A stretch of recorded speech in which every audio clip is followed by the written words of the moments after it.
Yay Networks. 13 has been my lucky number for a while. Like, it's always a sign of good things to come for me. This is 13, a Taylor Swift fan podcast, breaking down every song, every Easter egg, every era, and every theory. Hosted by the biggest Swifties, Nick Adams, Anna Casillejos, Amy Nichols, and Lacey G. Welcome to 13, a Taylor Swift fan podcast. My name's Lacey G. I'm Anna. Amy. And today we are speaking now. We're getting into our first song from Speak Now.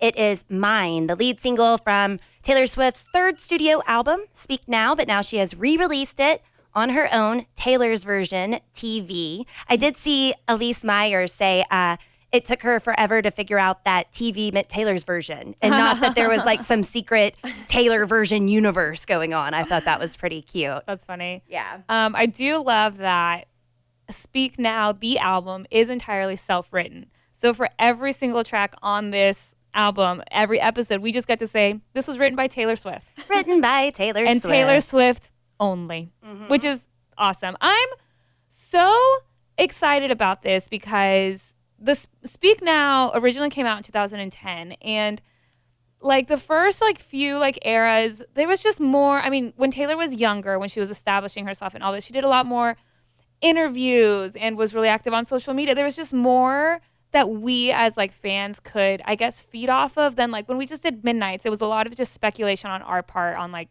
what is this about? When did she write this? That kind of thing. But as we get with her older work, we know when she wrote it. We know what it's about. We know things that she has said about specific songs. And to me, I think that's really exciting. Yeah. I think it's really cool. I also think it's going to be really cool to basically relive the original era by deep diving into each song on the podcast, because a lot of Swifties have been, it's really cool when you hear a Swiftie origin story, when did you become a Swiftie, or when did you become a huge fan of Taylor Swift or whatever. Some people, we like to say day one, Tay one, since debut, but then there's, so many other fans that became Swifties at different times. Some fans were really, really young when Speak Now originally came out. Some fans were already in college or already had a family, and now they have kids of their own experiencing Speak Now Taylor's version. So it is really cool. I mean, Taylor has raised an entire generation, and I'm so excited. And I think it is incredibly smart and mastermind-ish of her to have only performed one song from Speak Now during her tour set, and then now she's been adding more and more during the surprise songs, which is just going to jack up all the listens. I mean, people are listening anyway. It's the #1 country album, right? Mm-hmm. Yeah. So, I mean, she's already breaking records and doing stuff, but then that just makes me think, what's next? What's next? What's next? Is she going to knock out this album on tour and then immediately release another one? I don't know. I'm too excited. But we're in Speak Now. I'm ready to be in the Speak Now era for the next 6 months. I am too. All purple, everything. So yeah, this was, like you said, it was the lead single, and it is the opening track to Speak Now. It was originally released. Okay, so I have a weird, vague memory of this. It was supposed to be released on August 16th. I mean, I don't remember exactly what day. I did look that up. But it was supposed to be released in August. The album came out in October. But it leaked online beforehand, so she ended up releasing it 2 weeks earlier than planned. So it was originally released August 4th, 2010, 2 weeks before the original planned release, which was August 16th, because it leaked. And then the album came out October of 2010. So this was, and it's so interesting because even now, with Midnights, Taylor didn't have a lead single. Well, she did, but after the album came out. Right? It's more traditional for artists to release a song a few weeks before the album to get people okay, this is what the album is going to sound like and all that. And it's cool. I think it's cool that the lead single is also the opening track, because that's not always the case. A lot of times the lead single will be track 3 or 4 on the album, but I think Mine, the is the perfect opening to just the Speak Now era altogether. So I didn't realize about the leak. I wonder if she was super, super secretive then and it still got out, or if this made her become more secretive whenever she's releasing music and doing music videos and she's the only one who can hear the song in her earbuds, and traveling with iPads, and they're going to be locked up in cases and suitcases and that kind of stuff. I wonder if this is what caused her to do that, or if she was already doing that and some a-hole just leaked it anyway. I mean, she was a lot younger back then, yeah, right? She didn't have as much control as she does now, over anything. And really. she trusted a lot more back then. That's true. That's true. So I think the smart mastermind genius person that Taylor is now is because she did, I mean, a lot of like things, like I think she got burned a couple of times as she was coming up. But back then in 2010, when Speak Now came out, Taylor did a Ustream type thing where she was just like excited about it. And she also had a website when the song came out where she wrote a little blurb. Do you want me to just read it to you guys? Yeah. A little blurb. So she said, lately, I've had this bad habit of running away from love, kind of getting to the place where it's about commitment and then you just like run in the opposite direction. Mine is about the idea that I could find someone who would be the exception of that. Someone who would be so sturdy and so much of a sure thing that I wouldn't run from it. Sometimes I look back on examples that I've seen of love long term, and a lot of times it doesn't work out. There are goodbyes and people getting hurt, so I tend to be a little runaway-ish. But I've never passed hoping that at some point that would change. This song is the first single because it has this. There was this moment between Nathan and I, my producer, and I brought this song in and we made this demo in one day in his basement, and we just kind of looked at each other and we were like, this is it. This is the one. All the times that I've had that moment with songs of this is the one, it's been a good call. So I'm hoping for the best on this one. Wish me luck. Aww. So super, oh my gosh. I just can't help but feel so nostalgic and also just so proud of her. Yeah.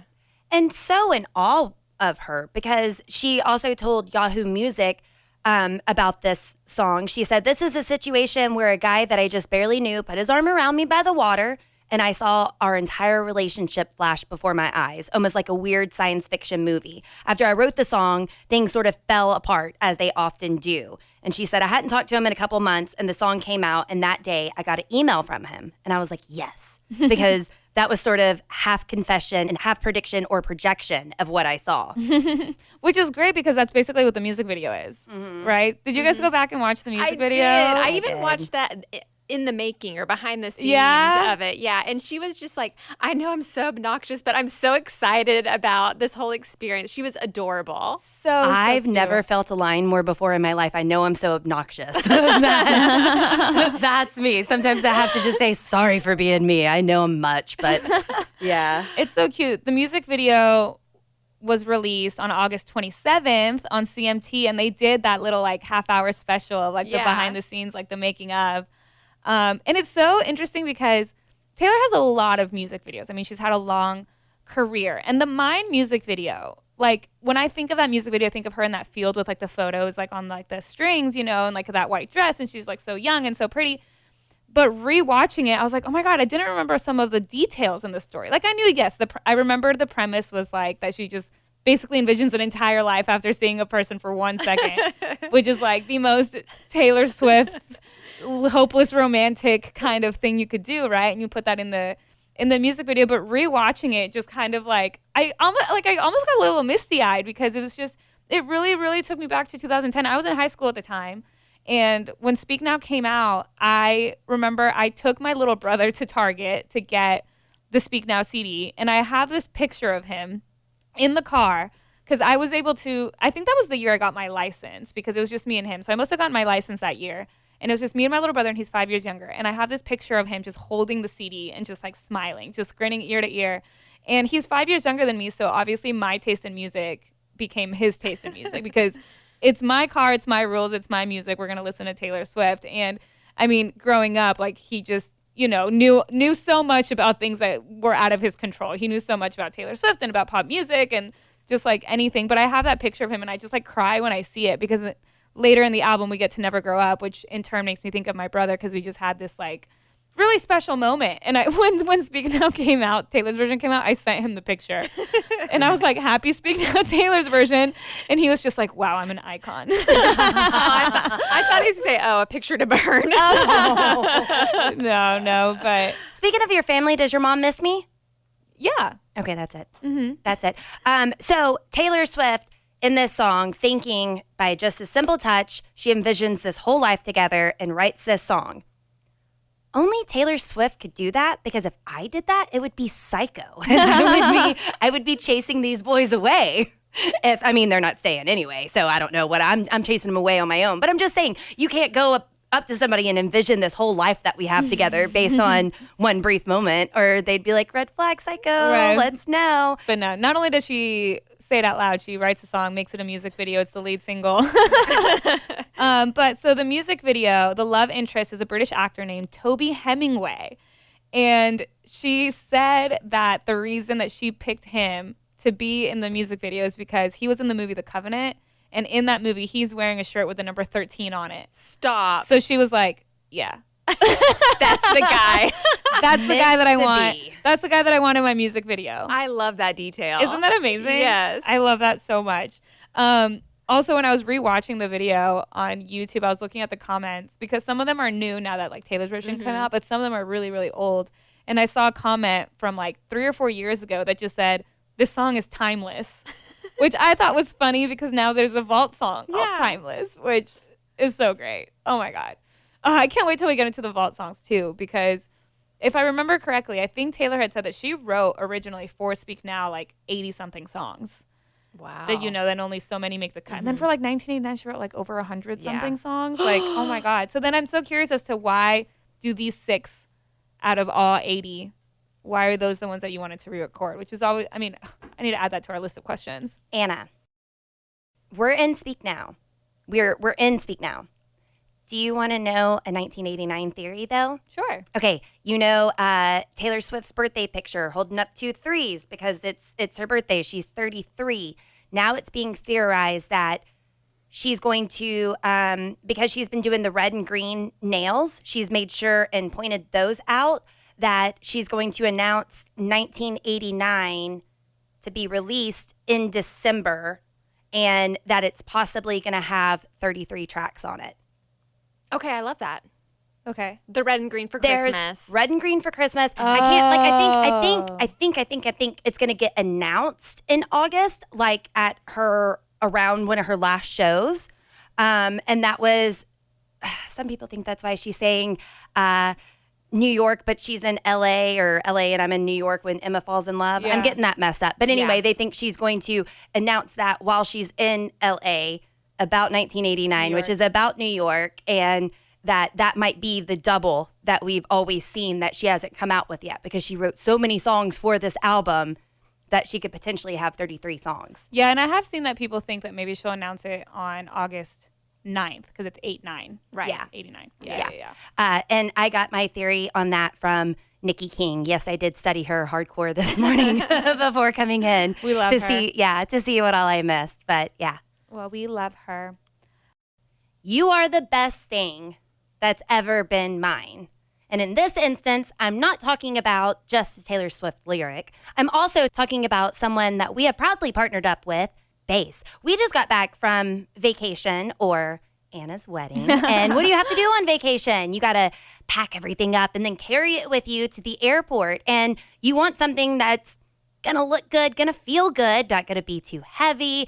And sometimes we can tend to overpack on trips, and then it's like, oh, can I even fit that in my luggage? Is that going to be too much weight? Do I need to carry something else? Well, all you need to carry is this Bass bag, because you can literally fit everything in there. I'm obsessed. So Bass was actually created by actress Shay Mitchell, who already has such a clean and beautiful aesthetic, and these bags perfectly match. And when I saw her using one, I was like, I need one immediately. So I got myself the Weekender bag. It's beige, my beige Bass bag, and I'm obsessed with it. I actually used it whenever I traveled for my wedding to Mexico, and I cannot stress enough how perfect it was.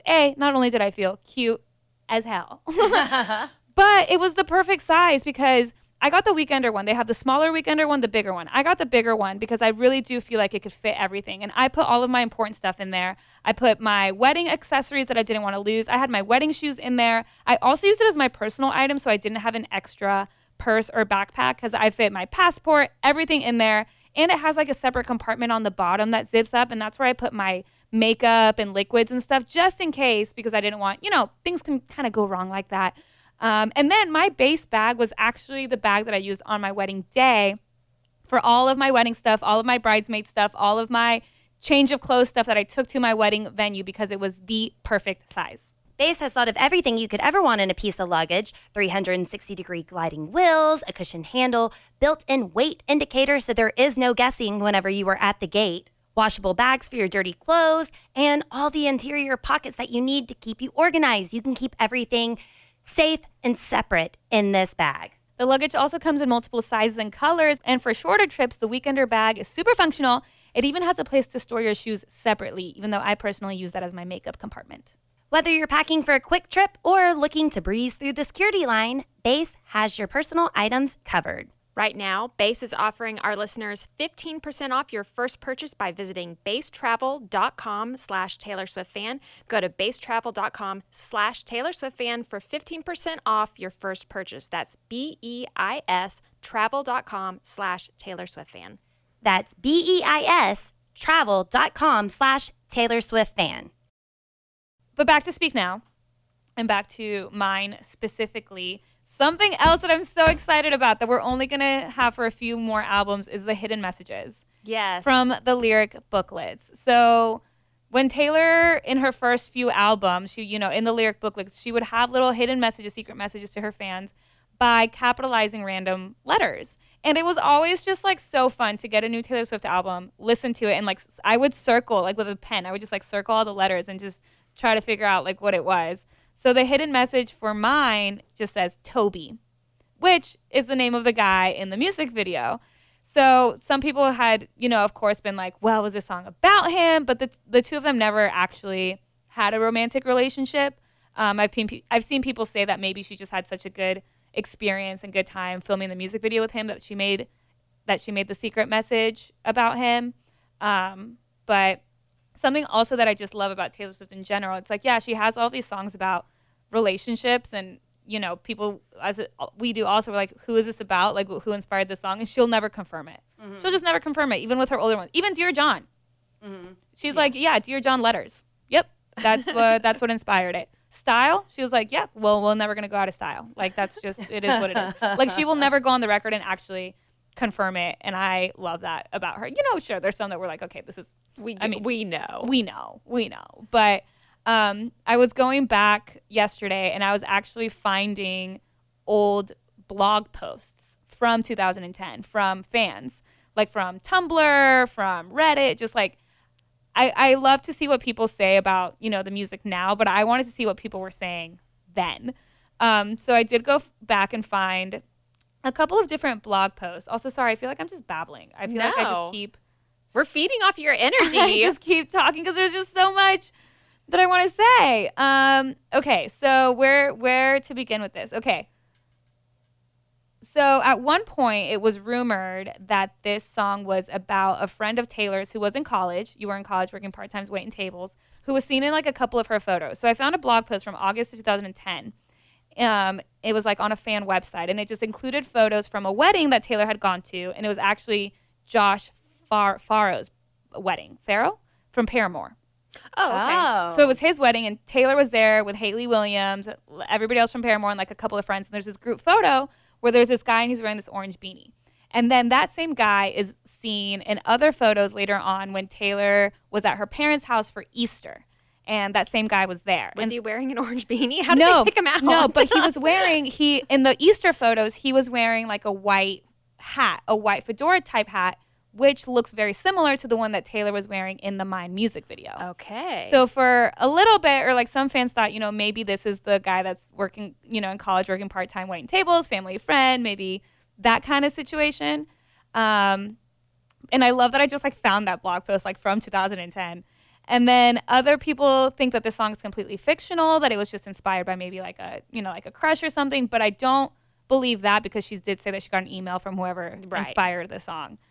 And then there's the people that think that maybe the song is about Corey Monteith. Mm-hmm. Is that what you? Yeah, I feel like that's the most popular, the most popular theory because Corey Monteith, who we know from Glee, who very sadly passed away July 13th of 2013. So we just passed the 10-year anniversary of that. But Corey and Taylor were friends in 2010. They were spotted out bowling one time with Selena Gomez. I think they were at like a Grammys after party together, something along those lines. And then a couple of years ago, Corey Monteith's mom posted an Instagram story, and it was a picture of Corey and Taylor, and she used the song Mine on the Instagram story. Aww. So people wonder, like, was this a very subtle confirmation of that? Mm-hmm.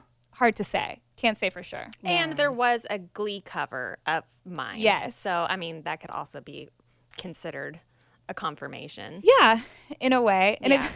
I've seen fans now talk about like, what was it? Oh, I saw a tweet that was like, you know, we should be glad that some of the vault songs weren't on the original album, because somebody was like, I Can See You would have most definitely been covered by the Glee cast, or like something along those lines, or like it would have been in Pretty Little Liars as like a little montage transition or something. But it's so funny like to think about the vault songs now and like how they would have been used in media and pop culture originally in 2010. I think I'm just very emotionally attached to this era. And I also just have really random memories, not like a full, I mean, obviously this was 13 years ago, but I just have random sparks of like random memories that I was like Googling. I was like, oh, who was the guy in the orange bean? You know what I mean? Like there's just like really random things that I was like, I need to, like, I know I'm not crazy. Like I know I'm not crazy for remembering certain things. But I do have some other just random things about the song Mine. On the Speak Now World tour, Taylor had purple like rubber, you know those like thick like rubber bracelets that were like super trendy in like 2010? Yeah, but like the thick ones. Like they were like big. And it said Speak Now World Tour. And on the inside of it, it was like rubber, so engraved is not the right word, but like inside the bracelet there was like little lettering that just said, "You are the best thing that's ever been mine." And fans just love that because it's like the fans were wearing it. So it's like the fans are Taylor. You know what I mean? Like, yeah. So that's really cute. If I could find one of those on eBay, I would buy it. And then a few just other random things about the song Mine before we get into the lyrics. Mine was nominated for 12 awards in its time period. It ended up winning 4. So it won the 2011 BMI Country Awards Publisher of the Year and Award-Winning Songs Award. It also won the 2011 CMT Music Awards for Video of the Year. Nice. She was nominated for Female Video of the Year, but she didn't win that. But she did win Video of the Year. And then she also won the 2012 BMI Pop Awards for Award-Winning Song. So do you guys remember like when Taylor was young and she was winning everything and people like were just so confused by it or mean about it, I guess. I mean, granted, that's why we got the song mean, but it's like she like kept winning and people were like tired of seeing her constantly winning. And I remember like just the media being so annoying about like, oh, she's just acting so surprised, or like, oh my God, I do remember surprise face again. Surprise face, like whatever. And it's like, yeah, well, she earned those awards and she's really happy about it. But I remember like in the last few years, people started saying the same thing about Billie Eilish. Like when she like swept at the Grammys and won like the big 4 awards and people were like, oh my God, whatever. And like, I remember Billie saying like, I shouldn't win this, but it's like, no, you should. You can't let other people that like are upset that you won ruin like your moment, you know? But as we get into like Speak Now and like the younger era of Taylor, I'm excited to share all of the awards that she won because they should be celebrated. But Billie and Taylor both like prove that you can never do anything right, because Billie Eilish came out and didn't want to show her body because she didn't want to hear from haters. She didn't want people critiquing her body. And then she started wearing more fitted clothing and showing off her body, and then people are hating on her for that. You're like, so it's like, yeah, she was like, and you're allowed to change your opinion, you're allowed to change your mind, you're allowed to dress however the hell you want. Yeah, but people are just haters. Okay, tattoo idea. If Taylor Swift ever touches us, should we get "You're the best thing that's ever been mine" tattooed there, and then sign Taylor, like sign Taylor, so it's from Taylor? I probably won't. Maybe a fingerprint. I like that idea versus. You think she's gonna poke you? Yeah, I hope so. I'm still down for a number 13 tattoo. I am too. Me personally. I am too. Anna, how does the song start off? So oh my iconic. Gosh. And hearing it now, like her voice has matured so much.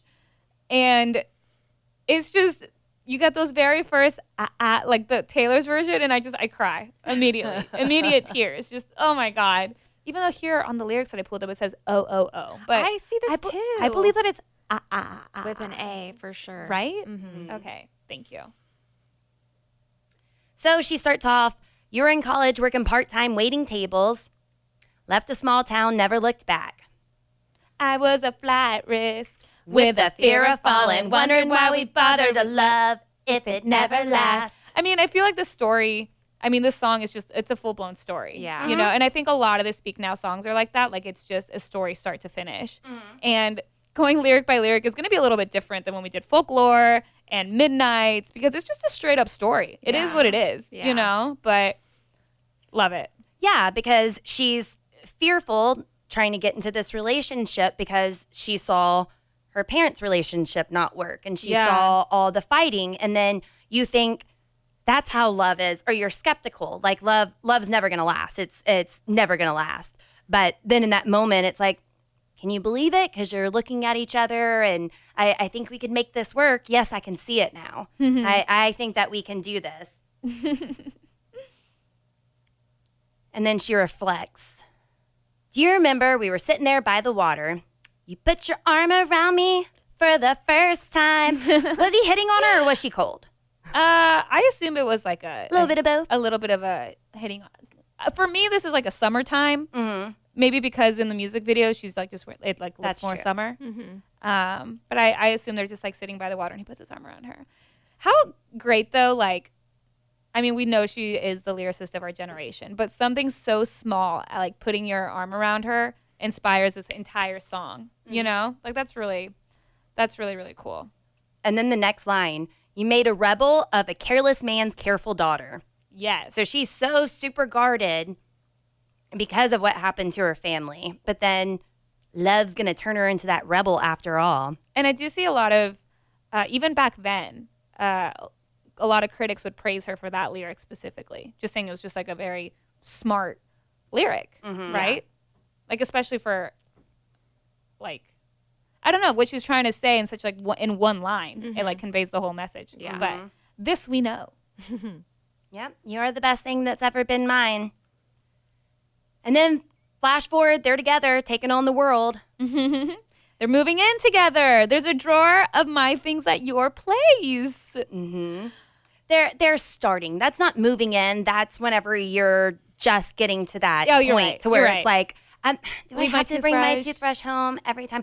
Y'all, my parents really strict. Wasn't ever allowed to have boyfriends over, anything like that. Well, I went on one vacation with a boyfriend, and it was with my whole family, my grandma, my boyfriend, and his 2 kids. Well, we had a 2-story house, and they were sleeping downstairs, and I'm sleeping upstairs with my grandma. I'm talking about a total C block. Like, you could not get any more, like, this is not going to happen here. Grandma is sleeping with you, literally. Anyway, this little boy, I don't know, he was like 4 or 5. This little boy kept outing me every chance he got. He was being a cute little kid, but he'd see I'd have a toothbrush, and he's like, "Is that your toothbrush?" I said, "Yeah." "You got a lot of toothbrushes. You got one at my house." And I'm like, "Shut up, kid. My grandma's right there." And he would just make comments like that all the time. He was so confused because I was saying, "Oh, I'm going to sleep upstairs. He's sleeping downstairs. Oh, Lacey's going to sleep upstairs with Dad, and we're going to sleep downstairs." And it was just like, shh, stop. That little kid was outing me. Now I was just thinking about that because of the toothbrush. But yeah, it is a big deal whenever you can finally feel comfortable enough to start leaving something at someone's house. Yeah. And she's starting to trust him. You learn my secrets and figure out why I'm guarded. And you say we'll never make my parents' mistakes. That makes me cry. But it's also like, even young Taylor was guarded. Like, we know Taylor now is also very guarded. She sings about that in Midnights, you know, and it is interesting, I feel like, for our podcast. I'm really glad that we just did our deep dive into Midnight so we can really see the comparisons between, like, Taylor 13 years ago and, like, what she's writing about and how she writes it versus now, because some of the themes are the same.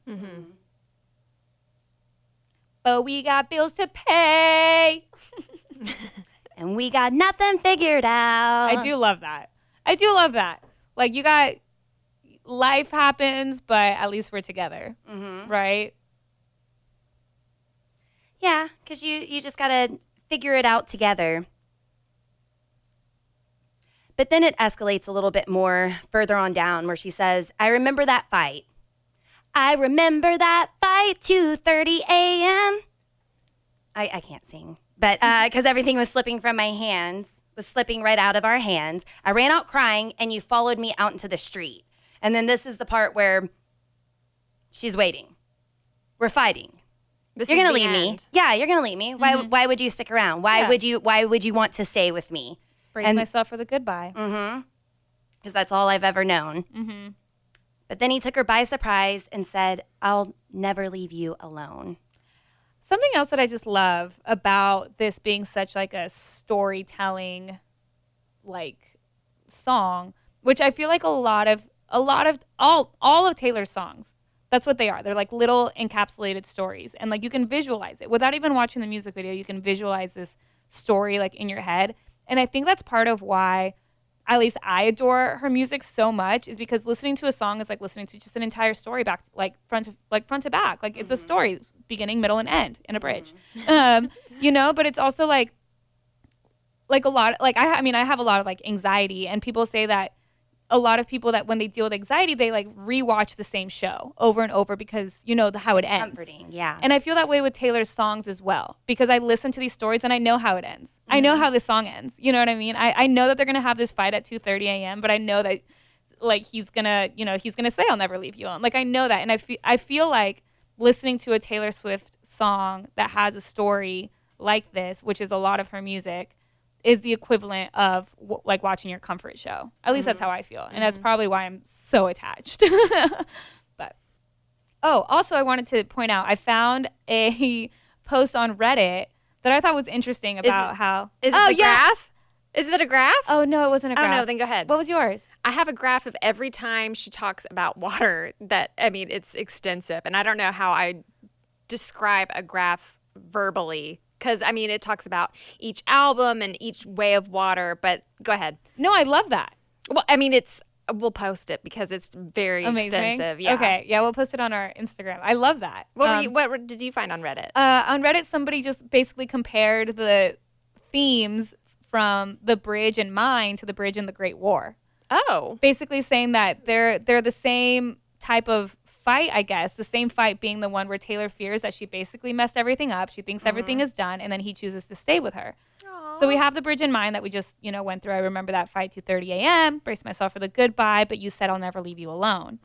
In The Great War, it's, somewhere in the haze, got a sense I'd been betrayed. Your finger on my hairpin triggers, soldier down on that icy ground, looked up at me with honor and truth. Oh my God, that song is so good. So good. Yeah. But it's like, but that's a great way to just look like, yes, it is the same theme. It is the same overall concept and idea, but you can just right there see her growth as like a lyricist. Oh, for sure. Isn't that crazy? Yeah. Like, I just thought that was really cool. And I love the person that put that together. And I love this versus the stolen version, that during the stolen version, when she originally recorded it all, she was almost still in the moment. And now her voice is so mature, and it's supposed to be a reflecting song. And I hear that. I feel like this version, Taylor's version, is better because the song's about reminiscing. And she sounds as a mature woman. She's reminiscing about that time in the past. Yeah. And I just love that. I would have to choose this one versus the stolen version. Oh, yeah. 13 out of 10 times. Yeah. I love it. But that's so true, especially since that's what the song is about. That's so cute. But in the end, he chooses to stay. They choose to stay together. And do you believe it? We're going to make it now. Yeah. And I can see it. I can see it now. Now I trust you. Now I trust you. Gosh, this is so exciting for us to be doing this. And the album's hers. It's mine. She's saying it's mine. The album's mine. Yeah. It's yours. It's ours. I loved that she wrote the post when she, said that it's out. I love that. Yeah. And when she like had the vinyl and like that was like the first snippet we heard of Mine, Taylor's version, it was like, you are the best thing that's ever been mine. Oh my gosh. It's also cool if you think about it. Even back then, this being like an album that we're in track 1, but it's entirely self-written. It is hers. Yeah. It was hers all along, right? Now just legally. Yeah, but now, yeah, exactly. Yeah. But I'm just so happy we're here. Like, I'm so happy that we're experiencing Speak Now. I'm so happy that you guys are experiencing Speak Now. Like, this is the happiest I think I've ever been. Like, this is so cool. You reached out to our listeners and did! asked for memories from 2010. Oh my God. Yes. So I thought it'd be fun as we go through Speak Now, because I feel like I have so many just random memories from this era because, granted, it was 13 years ago. And so I thought it'd be really cool to hear from our listeners as well. Like, where were you when the song originally came out? Where were you when you heard it? Do you remember watching the music video for the first time? Like that kind of thing. So I think for every song, my goal is to like post a little something, get some comments from our listeners, and then share them on the podcast. So I want to share some of the ones that we got because some of them are really funny and some of them are really sweet. So yeah, I did post just asking. I said, starting with mine, tell us about your memories, experiences, anything else that you want to share from the original era. So here are some of the comments. Jenna said, so many memories screaming to this on my iPod on repeat. I remember feeling uncomfortable with the line that says, our parents' mistakes, and I never wanted to sing that part because I thought it would offend my parents, even though they definitely would not have cared. That's cute. That's cute. A listener with the username Ari just wants to make said, not actually fully my memory, but my little sister was 9 and I was 18, and I took her everywhere with me when I could. And she told me this past weekend, she's 22 now, that she thinks Speak Now is her favorite album because she remembers listening to it in my car as a kid. Aww. So yes, I cried. I'm about to cry. And it melted my heart. Guess my answer is that all the memories that I made with my sisters. That's so sweet. That's how I feel about my brother, too. Yeah.